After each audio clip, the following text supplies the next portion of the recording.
Hi, I'm Barry Johnson. I'm here to talk about the benefits of the potential for a flow-through solar thermal water pasteuriser being deployed in the tropics, being deployed virally in a way which means that it's copied by people. Can it really happen? I don't know, but I'd like to see if you can come on board to make it happen.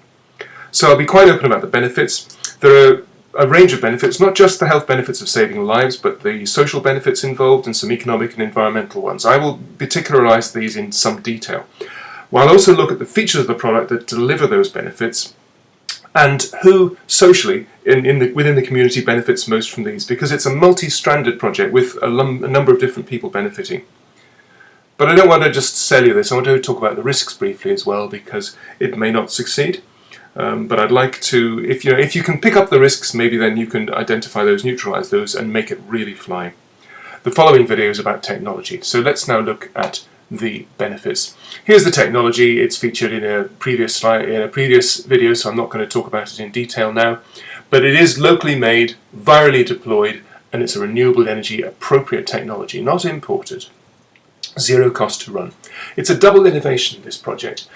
Not only is the innovative appropriate technology that pasteurises water to save lives an innovation, a really good innovation, but the idea of it viralising, it being copied with homegrown manufacture and deployment, that's really the top innovation, because you can dump as many life-saving technologies in developing countries as you wish. But if nobody copies those, if you don't break down this intellectual property carcass that deadens these projects, if you don't get rid of this and turn it into something living, you won't get the massive deployment that you do get of some technologies such as mobile phones. I want water pasteurisation to do the same thing, to viralise really fast. So the key is to give away all intellectual property, the design and how to replicate it, so that there are no barriers to making successful systems easily, with the people that are there and the tools and equipment that are there. What are the benefits? Well, there are three main kinds of benefits and four features. There are a range of health benefits, some socio-economic benefits and some environmental benefits. And you may be asking, what, just from a solar water pasteuriser? And the answer is yes, it could happen, and here's how. The big benefit is that it kills pathogens. It kills bacteria, viruses, worms and amoebae and the like. And obviously that could save lives. The previous video, number 2, did some calculations on how many it might save. That's obviously saving lives, the key target benefit. Who would benefit most? Children and the elderly would benefit most from not dying from diarrhea and the like, but so would also immunosuppressed people with HIV. What are the social and economic benefits? Well, happiness, longevity, productivity. Women in particular who will be caring for sick people will gain more time. And environmentally, there'll be a lower pathogen burden on the environment to then recirculate the cycle of infection. The second of the four features is that the solar water pasteuriser could reduce burning of fossil fuels such as kerosene. That means that people won't get scalded so much if people are boiling water to make it clean. And again, children and women are likely to benefit the most. Socially, that saves money on fuel and stops wealth leaving the community. The impoverishment of rural communities is a big issue, and if you can stop money leaving that, money will stay local. And of course, if you're not burning fossil fuels, you will reduce CO2 emissions. But what if people are burning fuel wood instead to heat water? Well, then there'll still be less chance of scalds, but there'll be less indoor smoke and smog.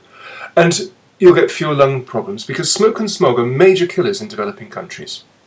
And again, asthmatics, children and the elderly will benefit the most here. Socially, who's going to benefit? Well, there'll be less time collecting firewood, and that'll probably benefit women and children most of all.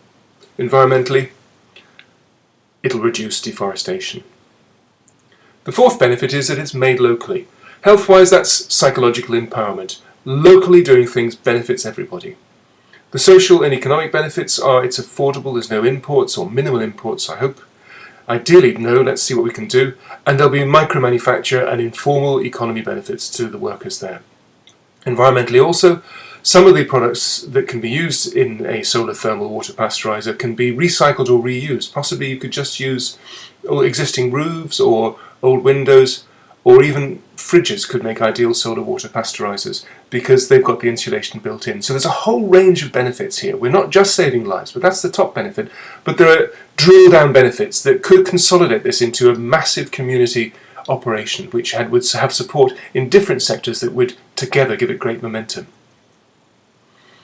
So what target populations are there? Well, the clean drinking water particularly benefits children and the elderly and people with HIV. Viral manufacture gives manual workers the opportunities for micro-entrepreneurship. Cleaner air, if it happens, will give asthmatics less problems with health and give them more work time. Firewood collection will give women and children more time. Reduced invalid care will affect everybody, but particularly women again. So many people will benefit. The wide positive impact is, I hope, a community ownership of the project which gives it high chance of success. If this project can accommodate the constraints and opportunities of global cultural variations, because the idea is to deploy this in 3 different continents, in 10 deployments, and to cultivate it being then viralized by supporting people with information on how to do it, ideally by low-cost language-free videos. From an earlier presentation, I looked at the market viralization simulations, and you can make all sorts of figures. If the system was viralized and copied, after 5 years, you could have thousands, hundreds of thousands, a few million, or even 100 million people saved, depending on how fast the thing copies. Let's see if we can deliver that. I'm not promising anything, I'm just setting the vision here. I'd like you to join me. Saving lives, that's the ideal. But there are lots of risks. The top one perhaps is not meeting high expectations, and I've certainly raised some of them in the earlier slides. Another one is becoming a closed project that doesn't welcome contributions. So many times development projects become, somebody's individual great idea and nobody wants to trample on them. That will kill the project. Trample on this, take it over. I don't want this project. I want it to live, to fly.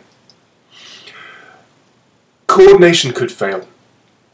If it's run by committees, they can make bad decisions. They can even, say, oh, we've got a milestone. Let's meet that milestone to spend X money by X time. That becomes more important than the objectives, which are to save lives and get community benefits. If this project is dependent on one person and that person gets hit by a bus, the project may die. I don't want that to happen. I want this to be a multiple community type of project. I don't care if it's beaten by the post by another project elsewhere, provided that project saves lives sustainably. There's also the risk of the keep-going momentum risk of flying a dead duck. If this project is rubbish, let's just bang it on the head. Let's not keep it going because there's an organisation behind it or something like that. Let's just stop it. Of course, there could be a lack of funds. I'm campaigning for diarrhea. Is that really going to get you money? I don't know. But if you turn it around into health, maybe. Solar thermal isn't very sexy either. Funding. We need money. If you know people, set up a foundation, get the money. There are also, of course, on the money subject, issues of budget management going wrong, overspending, that sort of thing. There's also liability challenges. This, ultimately, is the healthcare sector. Does that mean if something goes wrong that the people who designed this get sued? I don't want this to stop people making things work. We know that pasteurisation kills bugs. We drink pasteurised fruit juice every day. We can pasteurize water just as easily. Another big risk is number 12, not closing the sanitation loop. If you give people clean water, but they haven't got good toilets, it's not going to work. Another one is, and this is number 13 perhaps for a reason, it could be the bad luck of the whole thing. If the users aren't motivated to use it, don't understand the germ theory of disease, don't appreciate general hygiene, it's not going to work. So how is it initially deployed? Should it go through schools, hospitals and so on? Because if it can be deployed in areas where the concept of viralization, of education, of spreading the word is already there, that will help it happen faster.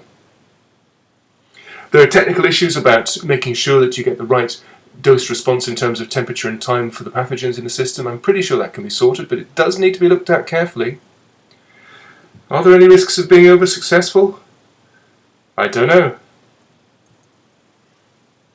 If this project works, and it's only an if, not just the diagram is a hypothetical diagram, there could be other designs, the diagram of the technology, but there are also different models of deployment. But here's one, that there's a benefactor.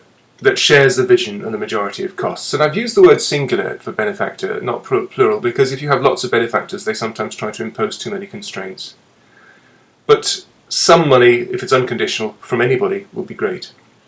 If there's a UK project, it doesn't have to be a UK project, then maybe a university or a non-government organisation could initiate the project with a 3-continent rollout, ideally deploying at least 10 systems across those continents, which would edit then and host the videos, have a multilingual website and a know-how database, so that any perfection, any little tweak, any word of warning can be passed on quickly. Then we'd have national and regional coordinators in those 3 continents doing the local contextualising, testing the manufacturer, making sure the quality is fine, and making sure the replication happens fast, and offering locally important advice on website editing. And then at the deployment level, we've got manufacture, operation, replication, product use, and everything that feeds back up into the system. Now this is maybe too top-down, but people ask for a model, so here's a model. Try and improve it.